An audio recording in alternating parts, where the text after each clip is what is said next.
ममता की बहू शुचि हर बात पर चिक चिक करती, जो ममता को बिल्कुल अच्छा नहीं लगता।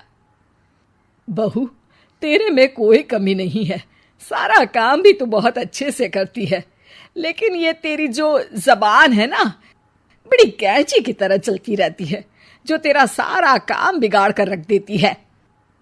वाह जी वाह, मतलब आप लोगों को बेजुबान बहू चाहिए थी, जो न बोले न बात करे, और आप लोग बस जुल्म ढाते रहे। तभी वहां क्षितिज आ जाता है। अरे, ऐसा क्या जुल्म हो रहा है तुम्हारे ऊपर? माँ सही कह रही है, मैं खुद तुम्हारी चलती जबान से परेशान हो गया हूं। अब तो शुचि का पारा 7वें आसमान पहुंच जाता है। वाह जी वाह, अब आप भी! क्या नहीं किया मैंने आपके लिए, अपना सब कुछ दांव पर लगा दिया, लेकिन आप भी अपनी माँ की जबान बोलने लगे। अरे यार, कैसी बात बोल रही हो? माँ की जबान, बीवी की जबान? अरे मेरी तो कोई जुबान है ही नहीं जैसे। देखो शुचि, माँ से बुरा व्यवहार मैं पसंद नहीं करूंगा। अब क्या था, माँ के सामने अपनी हुकूमत कम होती देख शुचि को माँ से नफरत होने लगती है। अगले दिन शुचि माँ के कमरे में जाती है। माँ, ये लीजिए गर्म पानी। पानी रखकर वो चली जाती है, लेकिन जैसे ही माँ गरारा करने लगती है, हाय रे, मैं तो जल गई। अरे पानी इतना गर्म क्यों दिया शुचि? मेरा तो पूरा का पूरा मुंह ही जल गया। वाह, मजा आ गया। लग रहा है गर्म पानी ने अपना काम कर दिया। अब और लगो ना मेरे मुंह। शुचि, माँ के चिल्लाने की आवाज आ रही है, और तुम कैसी हो कि जाती भी नहीं, देखती भी नहीं कि माँ को क्या हो गया। आवाज तो आपको भी आ रही है, जा तो आप भी सकते हैं, लेकिन नहीं, शुचि ने तो जैसे सारे काम का कॉन्ट्रैक्ट साइन कर लिया है तुम्हारे परिवार से। ये कहकर शुचि माँ के कमरे में जाती है, लेकिन जैसे ही वो कमरे में घुसती है, माँ जल्दी से शुचि को पकड़कर खींच लेती है और ऊपर एक बड़ी सी छिपकली गिरती है। शुचि छिपकली देखकर डर जाती है। हे भगवान, ये छिपकली मेरे ऊपर गिरती तो मैं तो मर ही जाती। हाँ बेटा, मैं जानती हूँ कि तू छिपकली से डरती है, और समय पर मेरी नजर पड़ गई। ऐसे मेरा मुंह जल गया है। प्लीज कुछ कर, रहा नहीं जा रहा है। शुचि को अपने किए पर पछतावा होता है और भागकर सास को बर्फ देती है। ये लीजिए, इसे मुंह में रख लीजिए, और गलती तो वैसे आपकी भी है, चेक करना चाहिए था ना आपको कि पानी कितना गर्म है। अरे 7 साल हो गए तेरी शादी को, तब तो चेक नहीं किया, अब क्यों करूं? वाह जी वाह, यहाँ भी मेरी ही गलती है।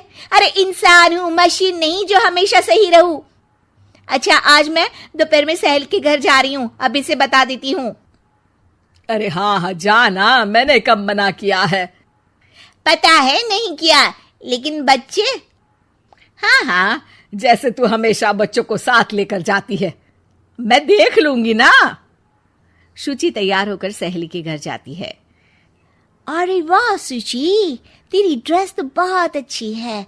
तू ऐसे कपड़े पहन कर निकलती है तो तेरी सास कुछ नहीं कहती क्या? दूसरी सहेली बच्चा संभालती हुए कहती है। अरे सूची, सही है, तू एंजॉय भी कर लेती है लाइफ को, और बच्चा सास देख लेती है। तेरे तो मजे हैं भाई, मजे।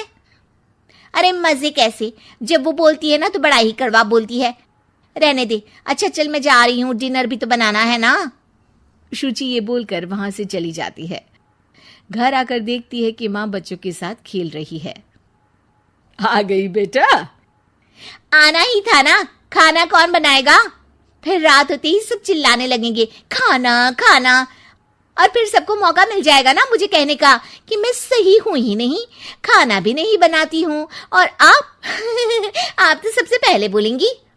अब सास को गुस्सा आ जाता है। एक तो सारा दिन तेरे बच्चों को देख रही थी, घर पर किसी ना किसी का आना जाना लगा रहता है, बच्चे घर गंदा करते हैं, उसे देखती हूँ। हद है, अब क्या खाने की जिम्मेदारी भी मैं ही ले लूं तो करेगी तू क्या? शुचि को ये सुनकर कुछ ज्यादा ही गुस्सा आ जाता है। बस माँ जी बस, अरे ये तो गुलामों वाली जिंदगी हो गई, कोई फ्रीडम रहा ही नहीं। ऐसा लगता है कि बंद कर रह गई हूँ, घर तो किसी कैद खाने सा हो गया है। मन ही नहीं करता यहाँ रहने का। अब मैं और आप एक घर में रह ही नहीं सकते बस। अरे तो क्या मैंने बांध कर रखा है तुझे? अरे मैंने क्या कर दिया जिससे तुझे ऐसा लग रहा है? और तेरा इतना बोलने के बाद तो मैं खुद ही तेरे साथ नहीं रहना चाहूंगी।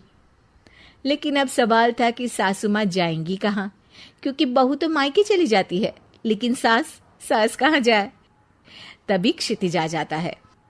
उसे भी सारी बात का पता चलता है। वो माँ को समझाता है, लेकिन वो मानती नहीं और ना ही शुचि मानने को तैयार। दोनों की लड़ाई में माँ का सामान पैक हो जाता है। माँ अब कहाँ जाएंगी?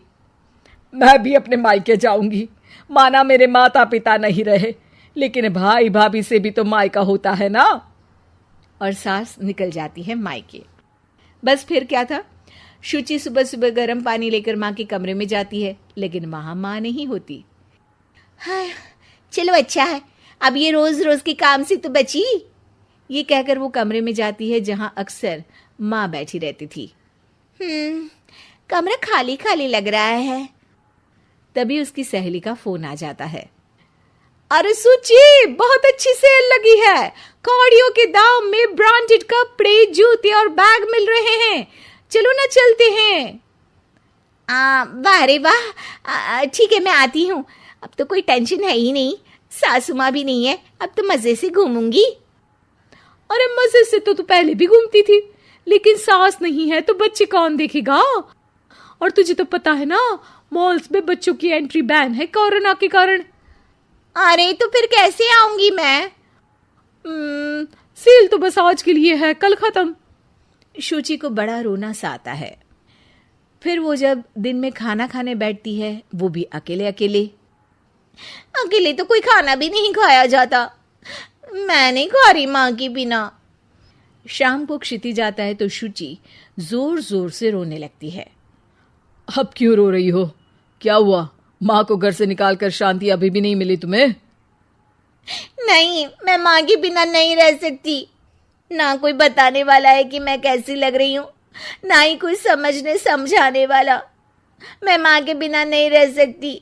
चलो माँ को ले आते हैं। अरे वाह, ऐसा शायद पहली बार होगा कि बहू रूठी सास को मायके से लेने जा रही है। दोनों सास को लेकर घर आते हैं और अगले दिन से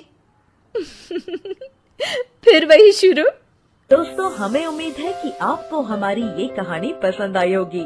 कृपया हमारे चैनल को सब्सक्राइब करें और सभी अपडेट्स के लिए बेल आइकन जरूर दबाएं। और हाँ, वीडियो लाइक और शेयर करना मत भूलिएगा। Bye bye.